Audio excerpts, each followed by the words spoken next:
salam damai sejahtera. Ketemu lagi di channel yang edukatif dan informatif tentunya bagi kita para peternak sapi.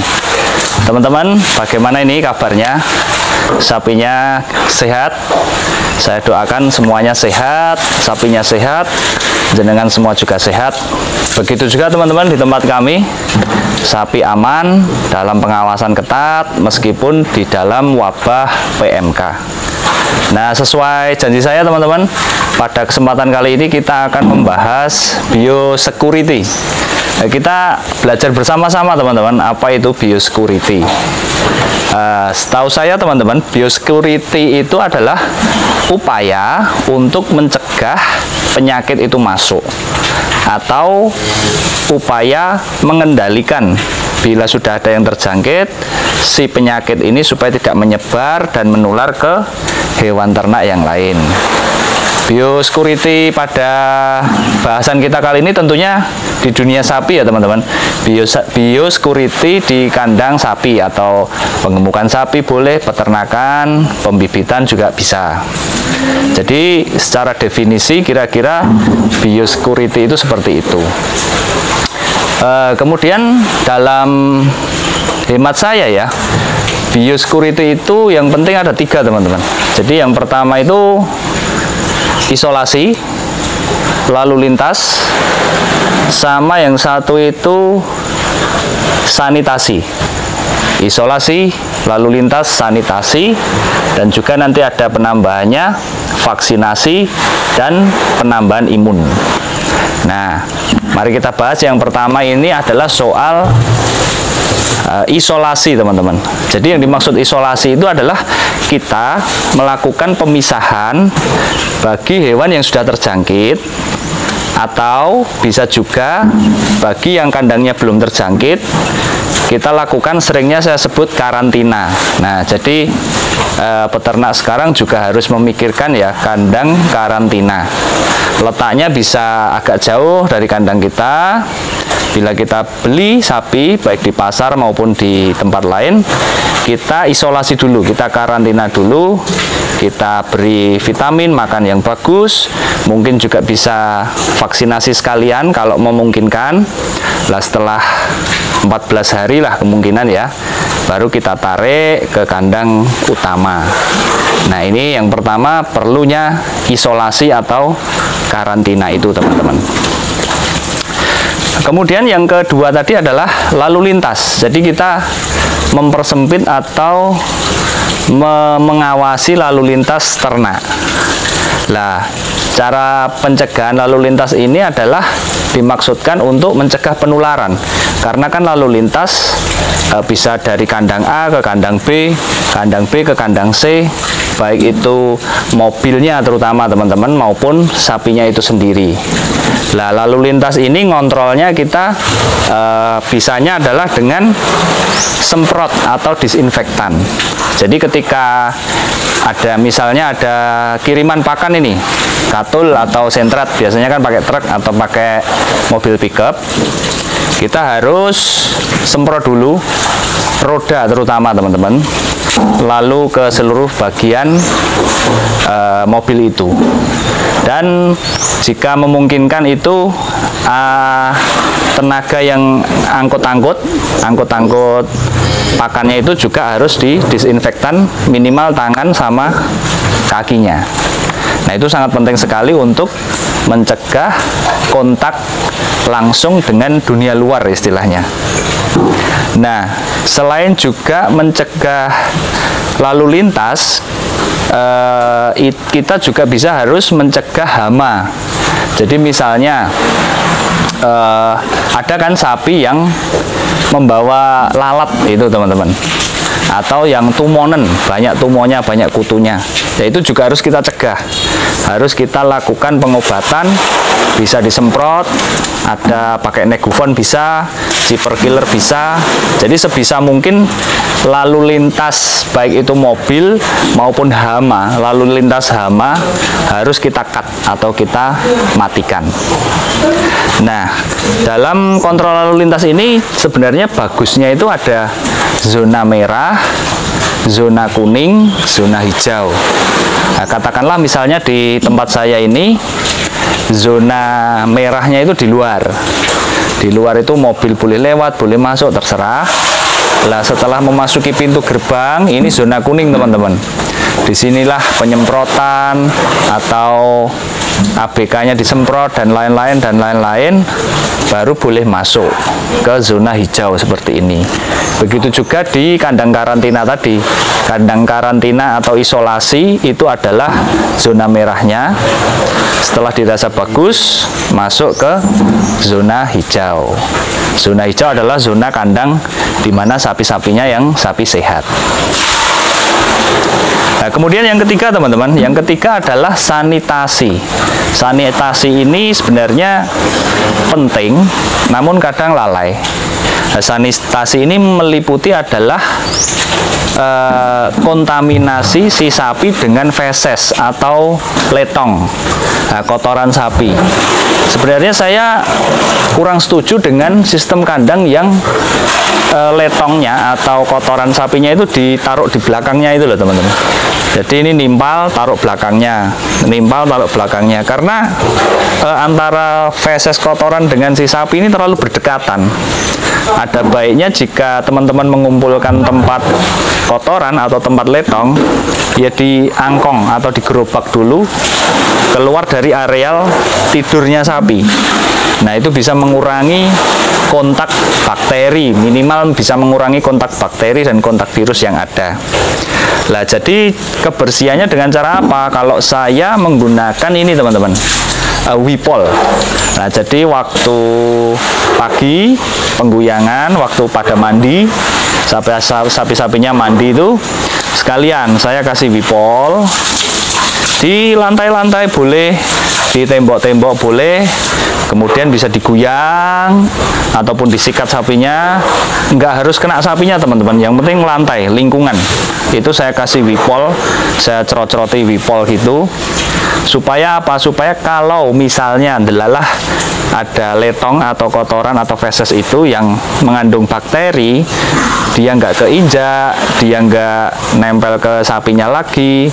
Kalaupun nempel, dia sudah mati karena Wipol kan mengandung disinfektan ya, istilahnya mengandung pembersih ya. Wipol boleh atau Backlin juga boleh, namun saya pakainya Wipol karena Wipol agak ringan kan. Wipol kan obat lantai, obat pel lantai itu. Jadi saya pakai itu teman-teman untuk saat pagi, saat pengguyangan. Nah, itu termasuk sanitasi. Juga termasuk pembersihan palungan. Kadangkala kan di petani itu ngebiui dami atau ngebiui ijon atau suket itu terus saja ditumpuk, nggak habis, tumpuk lagi sampai bawahnya itu ngetel gitulah. Itu sarang penyakit teman-teman. Biasanya kutu sembunyinya di situ, caplak sembunyinya di situ sebagai rumah. Nah, makanya perlu harus bersih, minimal kelihatan bagian dasarnya. Biasanya itu palungan jerami, juga palungan untuk ngombor. Katulnya itu kadang nyelepret, kadang ada sisa makanan, diangkat aja, dibersihkan aja. Nah, itu merupakan kita mencegah biosecurity dari sisi sanitasinya. Begitu juga dengan alat-alat, misalnya alat-alat pakai cangkul lah, atau pakai sekop, atau pakai ember. Nah, itu kalau bisa, kalau sudah ya dicuci lah. Nggak perlu pakai sabun, boleh. Yang penting dicuci rapi, bersih, tidak ada bekas-bekas katul, bekas-bekas makanan yang mengering. Karena bisa menimbulkan bakteri atau bahkan juga bisa virus, teman-teman. Selain itu juga sanitasi ini genangan-genangan air, teman-teman. Sebaiknya genangan-genangan air itu kalau bisa langsung hilang. Disemprot boleh, disapu boleh, yang penting tetap hilang. Jadi tidak ada tempat menggenang air. Nah, tempat menggenang air ini kan rumah bagi nyamuk lah minimal. Telur-telur nyamuk, jentik-jentik nyamuk kan masuknya di kalen-kalen, selokan-selokan yang menggenang. Nah, itu perlu kita rapikan juga. Nah, kemudian untuk melengkapi itu semua, tetap perlu yang nomor satu itu vaksinasi, teman-teman. Jadi vaksinasi ini memang palang pintu atau pagar yang utama. Tapi diharapkan bagi teman-teman yang sapinya benar-benar sehat, baru boleh divaksinasi. Kebetulan bulan Februari ini ada sekitar 2.500 jatah kuota bagi teman-teman yang ingin memvaksin sapinya, terutama untuk Kabupaten Sukoharjo, Jawa Tengah, teman-teman. Kemarin saya didhawuhi Pak RT, bagi yang punya sapi silahkan mendaftar ke RT setempat, nanti bisa diajukan ke dinas, ini gratis, sekitar 2.500 kuota. Jadi mungkin 2.500 sapi mungkin ya maksudnya. Jadi bisa teman-teman manfaatkan. Kalaupun tidak kebagian juga bisa vaksinasi mandiri, teman-teman. Itu sekitar 80, 70, 80 ribu. Masuk aja ke dinas, Bu, mau vaksin PMK, sapinya berapa ekor, lah itu kali 70 atau 80 ribu, saya lupa. Kemudian untuk selanjutnya, setelah vaksinasi ada penambahan imun. Nah, penambahan imun ini juga kadang dilalaikan. Asal sapinya dokoh, asal sapinya mau makan, biasanya peternak lupa. Penambahan imun bisa juga dengan seperti saya, pemberian jamu herbal tradisional secara berkala, itu termasuk penambahan imun.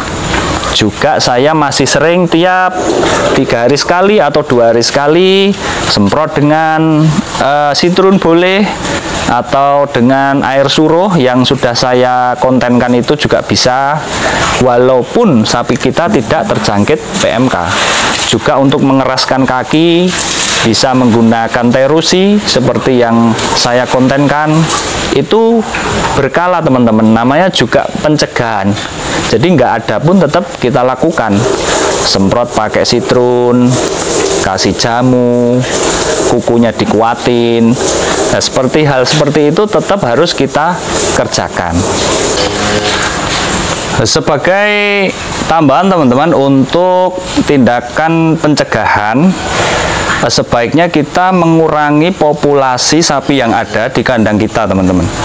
Jadi misal kita punya kapasitas 50 ekor atau 40 ekor, kalau saya kompres jadi separuhnya.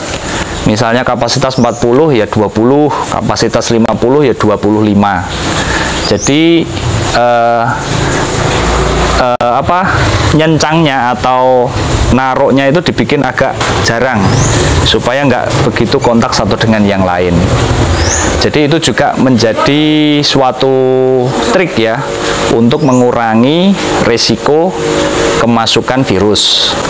Juga jangan lupa, teman-teman, pemberian disinfektan di pagi boleh, sore boleh, untuk seluruh areal kandang agar tetap steril. Selain juga tadi ketika kita melakukan kontrol lalu lintas, perlu juga didisinfektan seluruh kandang meskipun itu area hijau. Nah, karena virus atau bakteri itu bisa menyebar juga melalui udara. Nah, kemudian manfaat dari biosecurity itu sendiri apa, teman-teman? Lah, banyak sekali manfaatnya.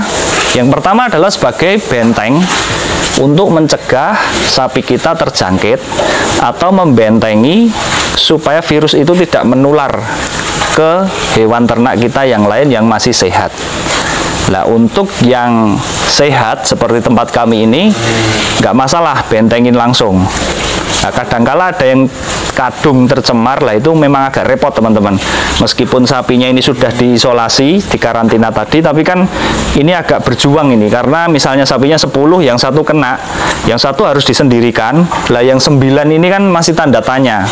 Lah repotnya di situ, memang perlu lebih ekstra dalam melakukan biosecurity ini. Kemudian manfaat berikutnya adalah bisa menjaga kesehatan ternak kita.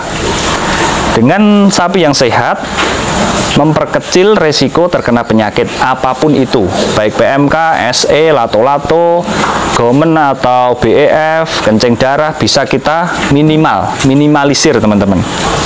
Dan juga manfaat yang ketiga adalah deteksi dini. Karena kita melakukan biosecurity, otomatis kita memperhatikan, jadi perhatian. Oh, yang ini kok agak gimana, makannya kurang bagus, kok ini kok kakinya agak pincang. Lah itu deteksi dini sangat penting. Bisa panggil mantri, bisa diobati sendiri, bisa pakai herbal, bisa dengan cara apapun. Jadi kalau ada keluhan, jangan nunggu sampai parah. Kalau ada istilahnya, ada hal yang kok roso-roso ya sapi kita ya, langsung digarap, jangan nunggu lama-lama. Dan juga bisa meningkatkan manfaat yang selanjutnya adalah menjaga pertumbuhannya, ADG-nya tentunya. Karena imunnya bagus, sehat semuanya, bersih lingkungannya, ADG-nya pun bisa naik. Dan yang terakhir manfaatnya menurut saya adalah hemat biaya, teman-teman. Karena jika sapi kita kena, itu terkuras secara ekonomi, terkuras secara pikiran juga, terkuras juga secara tenaga. Makanya dengan kita menjaga, mencegah sebelum terjadi, itu sangat-sangat menghemat biaya. Nah, saya kira itu teman-teman, sedikit penjelasan singkat tentang biosecurity. Semoga teman-teman bisa menjalankannya, minimal bagi peternak atau petani. Kalaupun ada yang nggak bisa ya, yang lain bisa dikerjakan, sehingga kita semua bisa terbebas, terhindar dari virus-virus, bakteri yang sekarang sedang marak. Oke teman-teman, segitu dulu konten kali ini, semoga bermanfaat. Kalau ada kurang-kurangnya kami mohon maaf. Wassalamualaikum and God bless you. Ya.